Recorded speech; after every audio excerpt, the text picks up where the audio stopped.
Bonjour, correction de l'application 4.3. Dans cette application, il s'agit de calculer les coefficients saisonniers pour l'entreprise qui fabrique des articles de loisirs, pour lesquels donc il y a une certaine saisonnalité, en utilisant la méthode des moyennes mobiles. Puis dans un deuxième temps, d'en déduire des prévisions de vente pour l'année N+1. Nous disposons donc pour nos calculs des montants de vente basant des semestres 1 et 2 pour les 4 dernières années. Ensuite, on nous a donné également l'équation de la tendance des ventes en fonction du numéro de semestre. Voilà ce qui va donc se passer pour nous. Dans un premier temps, on va calculer les moyennes mobiles. Ensuite, les moyennes mobiles obtenues, nous calculerons les indices saisonniers, puis enfin les coefficients saisonniers, c'est-à-dire la moyenne de nos différents indices saisonniers semestriels. Tout d'abord, calcul de la moyenne mobile. Là, on est sur des semestres, ce qui veut dire que pour obtenir la moyenne mobile d'un semestre, je prendrai la demi-valeur du semestre précédent, la valeur du semestre concerné et la demi-valeur du semestre suivant, afin d'en faire la moyenne. Comme on commence au semestre 1, nous ne pourrons calculer comme valeur mobile que en premier celle du semestre 2. Et pour ce faire, je prendrai donc les calculs suivants.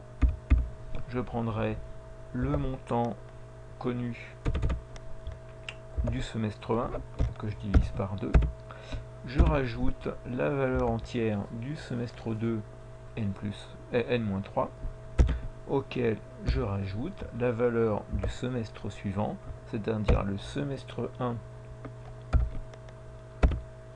de l'année n-2, le tout divisé par 2, ce qui nous donne 110,5 pour le semestre 2. Ce calcul, je vais les dupliquer jusqu'au semestre 1 de l'année n. Le semestre 2, je ne peux pas le calculer puisqu'il me manque le premier semestre n+1 pour faire cela. Ceci étant fait, et bien maintenant, je vais pouvoir m'occuper du calcul des indices saisonniers. Donc là encore, je vais calculer l'indice saisonnier du semestre 2 n-3. Et pour ceci, eh bien, je vais prendre la valeur que j'ai du semestre 2 et le diviser par sa moyenne mobile. Donc je vais avoir 120 divisé par 110, ce qui nous donne un indice de 1,08. Et ce calcul, eh bien, va être un calcul qui va être dupliqué pour les 5 semestres suivants. Ainsi, pour le semestre 1 de l'année n-2, cela me fera 102 divisé par sa moyenne de 112,25.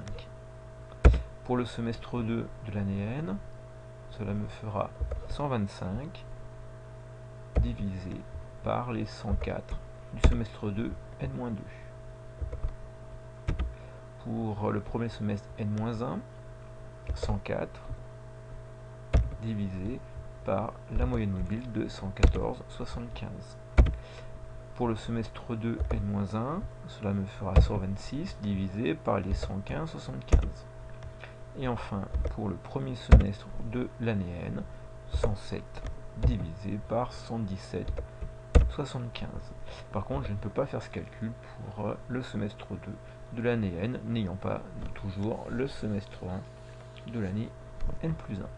Ceci étant fait, eh bien, vont pouvoir être calculées alors les moyennes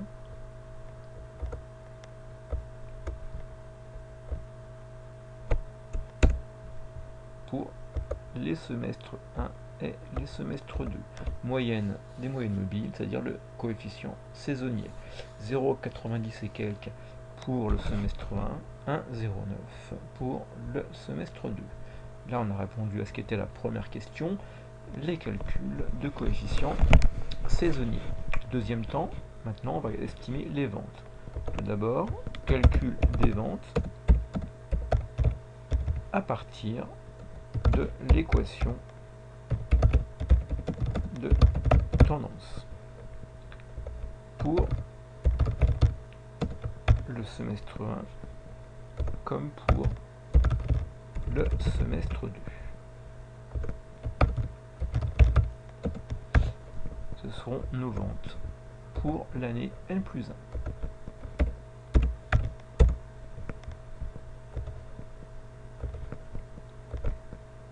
Le calcul est donc le suivant. 1,34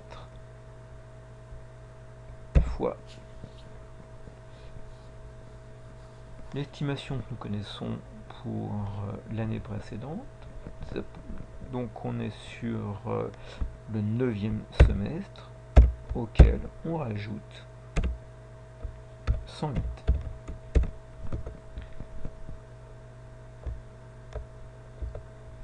Et pour le semestre suivant, semestre 2 N+1, on sera sur le semestre 10 cette fois-ci.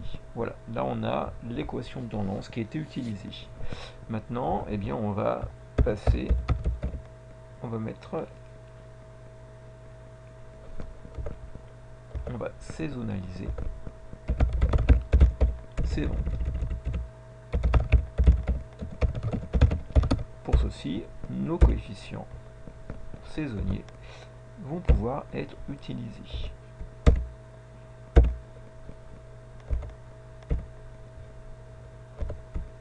Ce qui nous fait 109,002 pour le semestre 1 N+1, c'est-à-dire le semestre 9 de notre exemple, et le semestre 10, c'est-à-dire semestre 2 N+1, qui passe alors à 132,63. Vous voyez que là on suit bien ce qui est la tendance de nos différents semestres.